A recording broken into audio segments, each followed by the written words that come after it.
Hello everyone, this is Pradhap, Assistant Professor of English, St. Joseph's College of Arts and Science, Autonomous, Cuddalore. In this video, we are going to discuss the famous short story, The Doll's House. It is written by Catherine Mansfield. Catherine Mansfield was one of the short story writers and eminent writers also. She has written many novels and it was appreciated by all over the world. Here, The Doll's House is a short story by Mansfield written in the year 1922.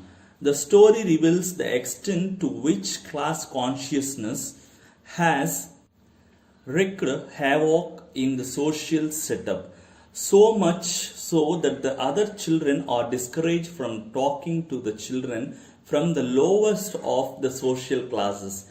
The story traces the problem of class consciousness through the character of Kezia and her journey from innocence to the symbolic world of experience. The Burnell children receive a doll's house from Mrs. Hay, who had come to stay with them. The children were so excited about the doll's house and they decided to show it off to their school friends. With the arrival of the doll's house, the Burnell children get so excited and greatly attracted to it. While the two older children admire the red carpet, the red chairs, and the gold frames of this richly decorated house, Kezia, the youngest of the girls, takes an interest in the rather simple lamp. In school, during playtime, Isabel, the eldest of the Burnell's children, was surrounded. The girls of her class nearly fought to be her special friend. All the girls, giggling together, pressed up close to have a look at the doll's house, which was the cynosure of all eyes now. The only two who stayed outside the ring were the little Kelways. Many of the children, including the Burnells, were not allowed to speak to them. The Kelways were shunned by everybody. When Kezia asked her mother, "Can't I ask the Kelways just once?"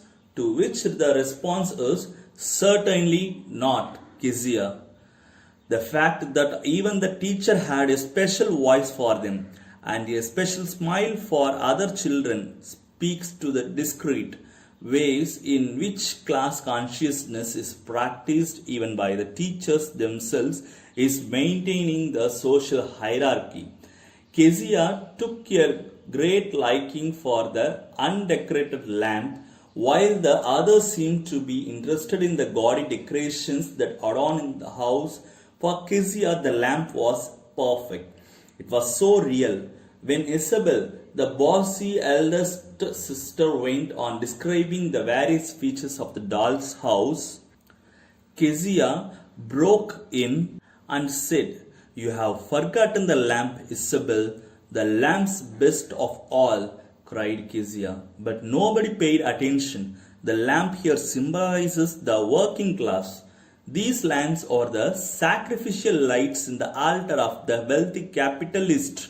According to the Marx, these working classes are proletariat or individuals who sell their labor power for wages and who do not own the means of production. He argued that they were responsible for creating the wealth of a society, but ironically are treated with contempt and disdain by society. Here Kezia decides to make friends with the Kelways because she has not been so far indoctrinated with the class consciousness which seems to have corrupted her old sisters. Here writer matching forces of Kezia's innocence with the bigoted views of those who live in the world of experience, while the others keep reminding her of her high class status. Kezia insists on her thoughts of equality to the prejudiced views of the member of her social class. By doing so, she is metaphorically trying to break the social hierarchy of class inequalities. Mansfield brings out the bitter truth that the discrimination between the wealthy haves and underprivileged have-nots was based solely on wealth and class. The fact the line had to be drawn somewhere speaks volumes to the social hierarchy prevalent in society. At the end of the story, and Beryl shouts at Kezia, "How dare you ask the little Kelvis into the country yard?" in her furious voice, adding, "Run away, children, run away at once, and don't come back again." Burning with shame and shrinking together, the Kelvis sisters huddled through the big courtyard and squeezed through the white gate. Through the portrayal of the predicament of the Kelvis, Mansfield brings out the class consciousness that was faithfully handed down by one generation to another generation, from parents to children and vice versa, and etc. Moreover, through the deft portrayal of the character of Kezia, Mansfield tries to change the existing social class consciousness which was wreaking havoc on the social fabric. I hope so that you have understood the whole story of Mansfield, the doll's house. Thank you for listening and watching. Thank you once again.